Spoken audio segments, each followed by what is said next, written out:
Bonjour à tous et à toutes, je suis ravie de vous retrouver aujourd'hui en vidéo. Aujourd'hui je vous reviens pour vous présenter mon book haul pour les mois de novembre et de décembre. Et je vous laisse vous accrocher parce qu'on a pas mal de livres à présenter. Pour autant j'ai été quand même assez sage niveau achat, j'en ai pas effectué tant que ça, mais en décembre il y avait à la fois Noël et mon anniversaire. Donc voilà, ça a augmenté un petit peu le nombre de livres qui sont arrivés. On va démarrer tout de suite, on va démarrer en novembre. En novembre, j'ai acheté 4 livres et tous les 4 sur Vinted. Donc voilà, on était sur un mois quand même plutôt raisonnable. Par contre, j'ai plutôt acheté des jolies éditions. Tout d'abord, je me suis pris le livre qui refusait de brûler par Mark Lawrence. C'est publié aux éditions Brajlon. J'ai vu qu'en fait c'est le premier tome d'une série. C'est un titre qui me fait vraiment bien envie parce qu'il y a tout ce côté un peu Dark Academia, magie autour des livres, etc. Donc forcément quand on aime la lecture, c'est sûr que ça fait envie. J'avais vu de très chouettes retours dessus et puis du coup c'est une jolie édition avec un jaspage, etc. Donc voilà, ça faisait déjà quelques temps que je l'avais repéré. J'ai fini par le trouver sur Vinted à un prix assez raisonnable, donc je me le suis pris. Ensuite, pour le coup, une sortie toute récente, j'avais pas forcément prévu de me l'acheter aussi vite, mais je me suis pris du coup Le Familier par Laïs Bardugo, publié aux éditions Sabran. C'est un titre qui me faisait super envie, pareil ici aussi, un très joli jaspage. On est sur un roman qui se passe au XVIe siècle à Madrid, et on est sur un récit qui va mêler un côté gothique, un peu de fantastique, et ce côté vraiment d'empire espagnol, etc., donc assez historique également. C'est un titre qui me fait vraiment très envie, pareil j'ai vu de chouettes retours dessus. Laïs Bardugo, j'aime beaucoup certains de ses récits, il y en a d'autres qui l'ont un peu moins fait avec moi, mais dans l'ensemble je suis quand même curieuse de lire ce qu'elle écrit. Et puis ce qui m'a donné envie particulièrement pour celui-ci, ce qui m'a fait craquer, je dois admettre, c'est parce que les éditions de Saxius, donc sous le label Sabran, avaient annoncé qu'il y avait deux couvertures possibles sous la jaquette. Et ils avaient annoncé notamment cette couverture là qui est particulièrement jolie et qui est donc la version un peu plus collector, et comme c'était sous blister on ne pouvait pas savoir laquelle on avait quand on achetait le livre neuf, et du coup voilà, j'ai trouvé quelqu'un qui vendait avec cette édition là, ce collector là particulièrement joli sur lequel j'avais déjà complètement craqué, et la personne le vendait à peu près au prix du livre neuf, donc voilà, ça me permettait pour le même prix de me garantir d'avoir cette couverture qui était celle que j'espérais avoir. Et du coup, je me le suis pris. Après, c'est vrai qu'avec l'ambiance, ça fait plus penser à l'automne. Donc, je ne sais pas si je me le garderai jusqu'à l'automne prochain ou si je le lirai avant. Mais voilà, en tout cas, je suis très contente de me l'être procuré. C'est vraiment une très très chouette édition. Donc voilà, je suis vraiment très contente de l'avoir. Le dernier roman que je me suis pris, on est toujours chez De Saxius, cette fois-ci sous leur label Ellipsis, qui est leur label un peu plus contemporain, à destination à partir des adolescents. Et du coup je me suis pris Yellowface par Rebecca F. Klang, donc avec cette édition là. Pour le coup je comptais pas spécialement acheter l'édition collector, mais elle était à peu près au même prix que l'édition classique. Par contre j'avais lu peu de temps avant Babel par la même autrice et j'avais beaucoup aimé, et du coup forcément j'avais très envie de découvrir Yellowface, qui est un récit complètement différent mais sur lequel j'ai vu plein de très chouettes retours. C'est un récit qui a un côté un petit peu thriller, avec une personne je crois qui décède et une autre personne qui utilise son manuscrit pour essayer de le faire publier à sa place et s'en attirer les mérites. Si j'ai bien compris, je crois que c'est une histoire comme ça. En tout cas voilà, c'est un récit qui a l'air assez chouette, qui me fait vraiment bien envie.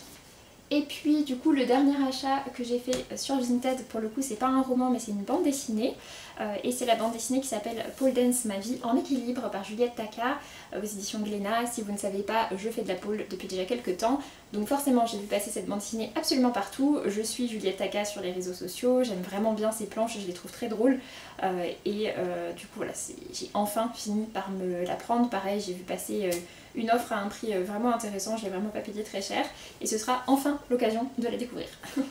Et puis pour terminer sur le mois de novembre, j'ai trouvé 2 livres en boîte aux livres, 2 titres qui me faisaient assez envie, que je connaissais déjà. Tout d'abord j'ai trouvé Désorientale par Negar Javadi. C'est un titre qui est sorti il y a déjà quelques années de ça, j'avais vu plein de très très chouettes retours dessus, donc à voir si je me motive à le découvrir. C'est un titre qui se passe en Iran, et l'autrice est elle-même iranienne, enfin en tout cas elle est née en Iran. C'est un titre dont j'avais vu vraiment de bons retours. Et le second, il s'agit de La Vacation par Martin Winkler.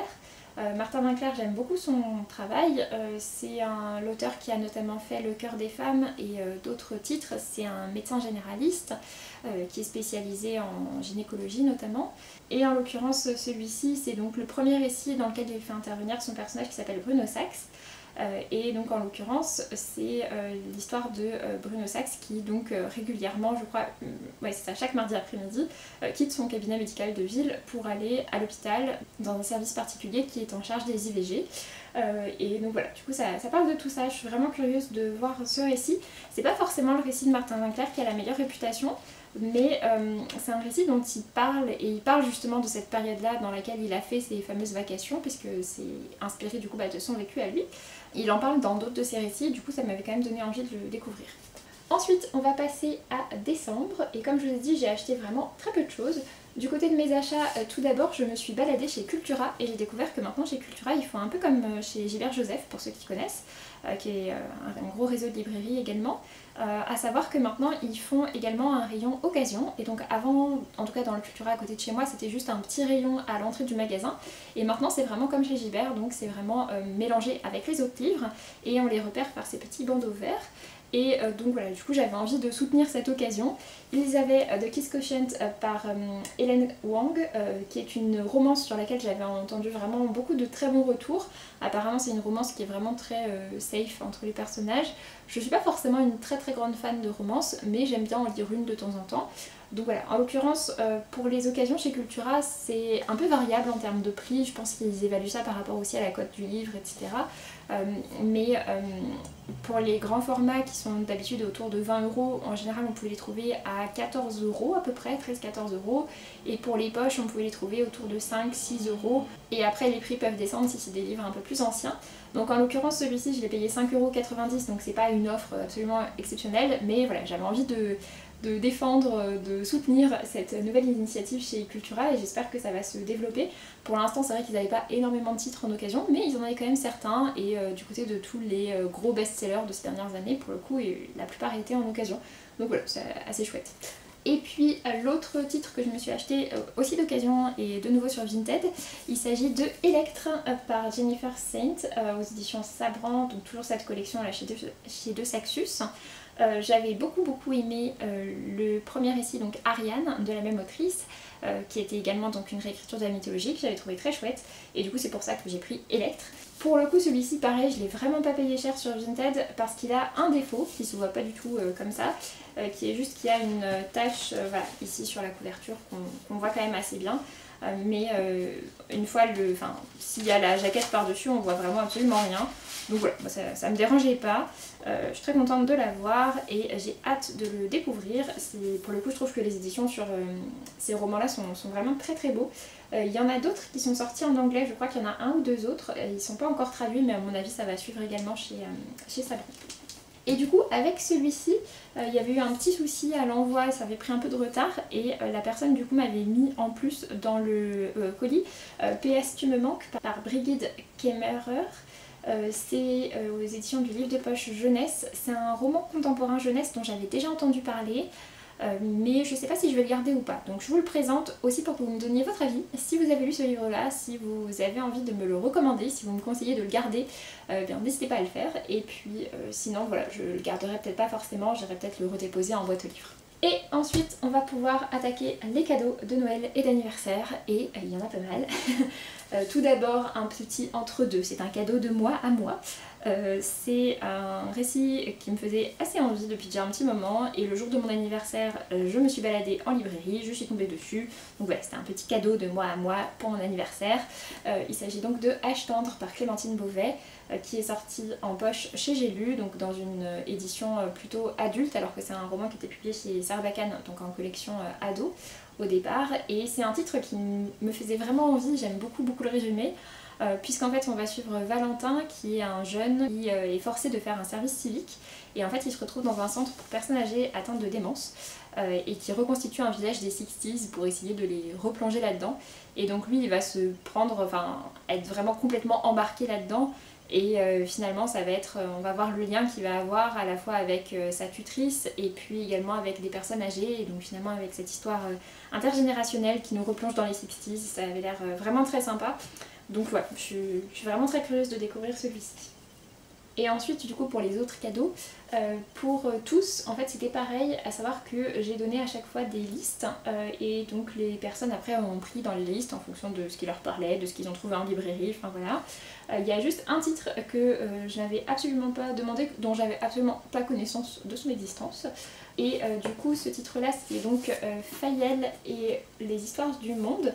C'est publié aux éditions Le Tripode et c'est écrit par Paulo Bellomo. Donc voilà, pour le coup celui-ci je le connais absolument pas, c'est un récit qui a l'air plutôt d'être de la fantasy, je sais pas si c'est un seul récit ou si c'est plusieurs par rapport au fait qu'il est marqué et les histoires du monde. Il y a l'air d'avoir plusieurs parties, donc je sais pas trop. C'est en tout cas un titre que je suis curieuse quand même de découvrir parce que quand j'ai regardé j'ai vu que c'était un titre qui avait de bons retours.